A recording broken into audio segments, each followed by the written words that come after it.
What is going on, guys? My name's Brian and welcome back to the Game Shower, where we like to shower you with Square Enix news, leaks, and rumors. And in today's video, we got some new Final Fantasy VII Remake Part 2 news for you guys. If you're new here, don't forget to hit that subscribe button, hit the like button if you like the video, and hit that notification bell because it really does help the channel grow and get out there with the YouTube algorithm. Remember, I keep you updated with all the latest Square Enix news, so that includes Final Fantasy VII Remake and Kingdom Hearts. Now let's move on with the video. So today's information comes from our boy Sal Romano from Gematsu, who was able to slightly translate the weekly Famitsu magazine of the 15-page interview with the Final Fantasy VII Remake development team.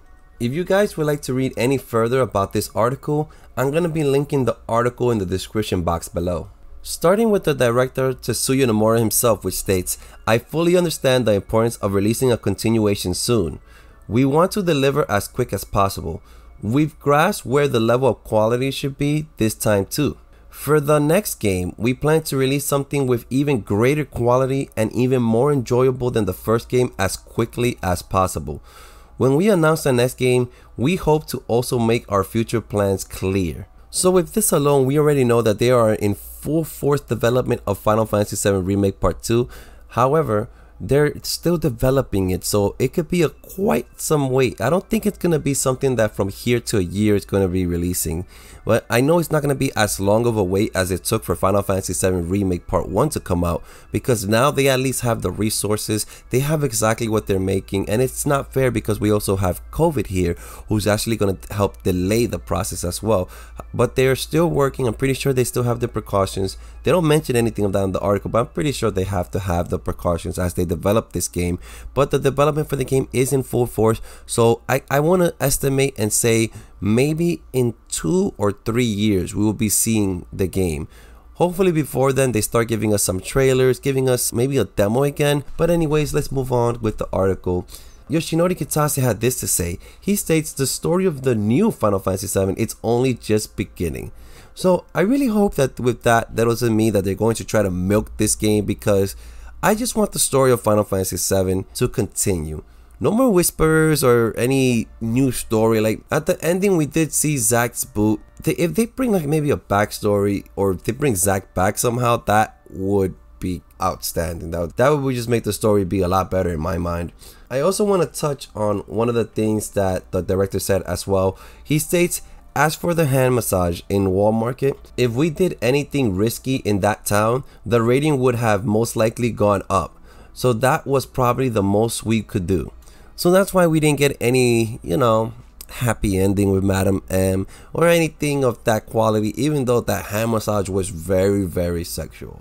And jumping back on the article, remember when I stated earlier that I hope the whispers aren't there and they just bring the original story of Final Fantasy VII Remake back? Well, it seems that the whispers, we're not done seeing them. They're going to be back in Final Fantasy VII Remake Part 2. And I got this from what Nomura stated, which he states, "The whispers could be seen because you make contact with Aerith. How long was Aerith able to see them? That's a question that I cannot yet answer." So with that statement, it seems that he has more of a background story that he needs to share on the Whisperers, and he's going to continue them in Part 2. He has to show us how long Aerith was able to see them, so it seems that they might do a flashback with Aerith. It would be crazy if they actually show Aerith seeing the Whisperers as far back as even when she was with Zack. Like if they showed the backstory with Zack and Aerith, and they show that the Whisperers were always there from the beginning, that would be a crazy thing. And if you notice, when you played Final Fantasy VII Remake Part 1, you also see the Whisperers when the team meets Aerith. That's when everyone else starts to see the Whisperers, and that's why I believe that statement is true. Once you make contact with Aerith, that was when you were able to see the Whisperers. Also, if you needed further confirmation that the game isn't going to release anytime soon, the co-director Naoki Hamaguchi states, "Development of the next game has already begun and we're hard at work.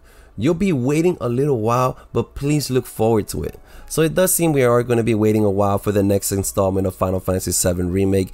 However, it's going to be well worth it. They're working really hard on it, guys, and I just really hope that with this sequel, they're able to top the first half, because that's when we're going to most likely meet characters like Cid, Yuffie, Kate Sid, and even Vincent. It's going to be a lot of new characters introduced, and we might get introduced to the new open world element.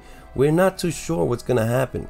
But in Part 2, there is so much to be expected. And also, we have the return of some fan favorites, Roche. This new character has become a really awesome villain in the game, and it seems like he's going to be coming back. And it's funny, right? Because the co-director Toriyama states Roche was going to appear in the last battle, but it ruined the serious tone, so we got rid of it. We had an idea for the battle in the slums in chapter 14, but gave up on that as there were no roads to ride motorcycle in the slums. He is a character that leaves a huge impression from first sight, so his chances of coming back in the sequel is high. So Roche is guaranteed to come back in the freaking second part. So you can expect him cracking jokes, coming over and being all crazy again in part 2. And I can see us doing a couple battle scenes as we are on the motorcycle with him. And who knows, guys, maybe this will be a character who has a turning point and comes on our side eventually. But anyways, guys, that's all I have for you guys in this video. And if you want to read up more, I will have the article linked in the description box below. Comment down below what you thought about this new information, because I really want to hear from you guys. And guys, if you haven't done so already, if you're new here, remember to subscribe to the channel, like the video, and hit the notification bell to be notified on all my upcoming videos. I keep you updated with all the latest Square Enix news, specifically on Final Fantasy VII Remake and Kingdom Hearts. So remember to subscribe because it really does help the channel, guys. And thanks for watching. This has been the Game Shower, where we just showered you with some Final Fantasy VII Remake news. Keep being awesome, guys, and enjoy the outro.